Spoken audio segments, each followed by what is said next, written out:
आइए दर्शकों, आज बात करते हैं स्वास्थ्य को लेकर के, हेल्थ को लेकर के। दर्शकों, आपके घर में, परिवार में कोई व्यक्ति बहुत समय से रोगी है, यानी कोई गंभीर बीमारी से जूझ रहा है, लंबे समय से दवाइयाँ चल रही हैं, दवाइयाँ काम नहीं कर रही हैं, इसलिए तो रोग सही नहीं हो रहा, नहीं तो रोग सही हो जाता।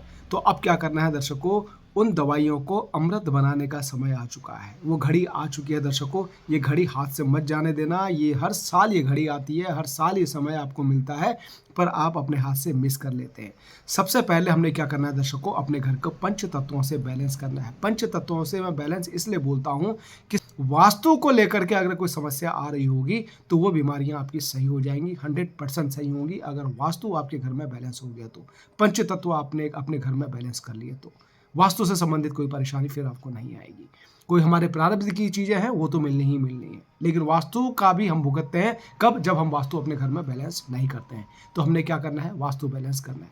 वास्तु बैलेंस करने का भी अमृत समय है। वो अमृत समय कौन सा है दर्शकों, कार्तिक महीने के कृष्ण पक्ष की त्रयोदशी, जिसको हम धनतेरस बोलते हैं। दर्शकों, इस दिन क्या हुआ था, भगवान धन्वंतरी जी हाथ में अमृत कलश लेकर प्रकट हुए थे समुद्र मंथन से, जो कि देवताओं ने पिया था और देवताओं को अमरता प्रदान हुई थी। तो दर्शकों, धनतेरस का दिन किसके लिए है, डॉक्टर धन्वंतरी जी के लिए है। भगवानों के डॉक्टर, भगवानों के चिकित्सक, भगवानों के आयुर्वेदाचार्य का दिन है।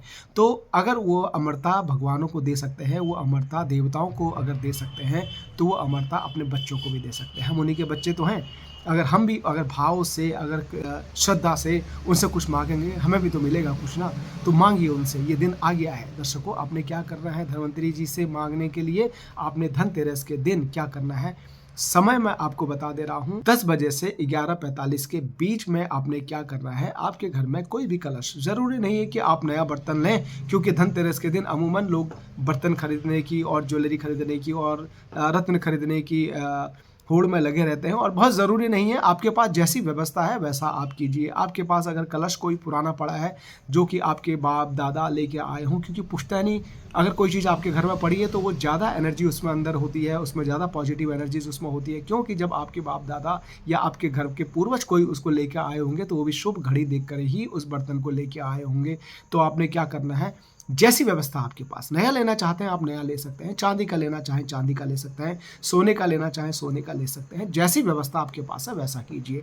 अन्यथा जो पुराना कलश आपके पास पड़ा है वो कलश भी वही काम करेगा जो आपका नया कलश कर रहा हो, बल्कि वो पुराना कलश ज़्यादा काम करता है, क्योंकि उसमें ऊर्जा, पॉजिटिव ऊर्जा ज़्यादा होती है दर्शकों। तो आपने क्या करना है, जो भी कलश आपके पास हो, आपने क्या करना है, उसमें जल भरना है, शुद्ध जल भर करके जो पीने योग्य हो वो जल भरना है आपने। और जिस भी इष्ट देव पर आपकी कृपा है, जो भी आपके इष्ट देव हैं या जिस भी भगवान पर आपकी श्रद्धा है, उनका कम से कम 108 मतलब एक माला आपने करनी है उस पानी को लेकर के। उस पानी में पढ़ना है आपने एक माला, जो भी भगवान को आप मानते हैं उन भगवान का नाम, उन भगवान का मंत्र आपने उस पानी को सुनाना है, बस ये ध्यान दीजिए। और उस पानी को 10 से 11:45 के बीच में रख देना है। कहाँ पे, नॉर्थ ईस्ट में, यानी N6 N7 में। दर्शकों, आप घर के सेंटर में अगर कंपास लगाएंगे और डायरेक्शन देखेंगे तो 10 से 35 डिग्री के बीच में दर्शकों आपने ये कलश रख देना है इस दिन। और यहाँ पर अगर आपका कलश रखने की व्यवस्था नहीं है और इतनी डिग्री पर अगर आपके टॉयलेट आ चुकी है, सेप्टिक टैंक आ चुका है और यहाँ पर या आपका बर्नर आ चुका है, किचन आ चुका है, तो गंभीर बीमारी से आपको कोई बचा नहीं सकता दर्शकों।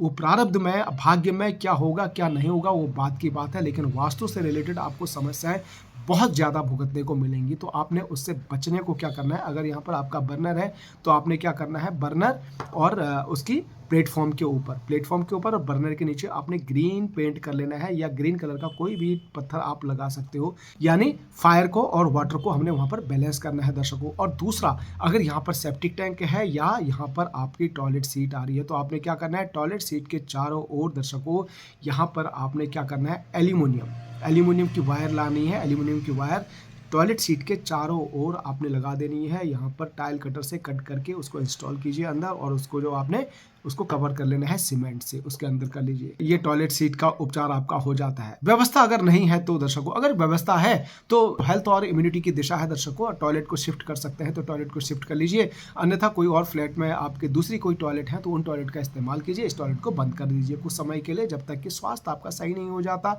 अगर आपको लगता है कि इसको बंद करके स्वास्थ्य में कुछ सुधार आया है तो उसके बाद जैसा आप चाहेंगे वैसा आप कर लीजिए। 100% आपको इस उपचार से फ़र्क पड़ेगा। और जो आपने कलश वाला उपचार किया हुआ है, आपने उस कलश में जो पानी रखा हुआ है, आपने क्या करना है, रोज़ क्लॉकवाइज घर में आपने सुबह और शाम आदत बना लीजिए। संध्या काल में जब भी आप पूजा करते हैं, अपने घर में चारों ओर क्लॉकवाइज इसको छिड़कना है और रोगी को पिला देना है। और बाकी लोग भी, मेंबर भी अगर पीना चाहते हैं तो सभी लोग पी सकते हैं। अन्यथा रोगी को जैसे आप दवाई पिलाते हो, उस दवाई के तौर पर उसको रोज रोगी को आपने पिलाना है। और जैसे ही उसमें थोड़ा-सा पानी बच जाता है, आपको लगता है कि पानी अब खत्म होने वाला है, तो आपने क्या करना है, जो पानी बचा हुआ है उसी में और पानी ऐड कर के, वो पहले से मंत्र से आपने एनर्जाइज़ तो किया हुआ है, और उसमें 108 माला और जाप करके वहाँ पर उसमें पानी में मंत्र पढ़ के उस पानी को और आप रख लीजिए। तो जैसे-जैसे ये पानी खत्म होता जाएगा, इसमें पानी और आप डालते जाएँगे, तो इसमें मंत्र जाप और जो भी भगवान का नाम आप ले रहे होंगे, उनकी जाप की संख्या बढ़ती रहेगी और ये उपचार बहुत अच्छा कार्य करने लग जाएगा। और एक समय में आकर के रोगी आपके सामने बिल्कुल हष्ट-पुष्ट, हँसते हुए, मुस्कुराते हुए आपके सामने खड़े होंगे।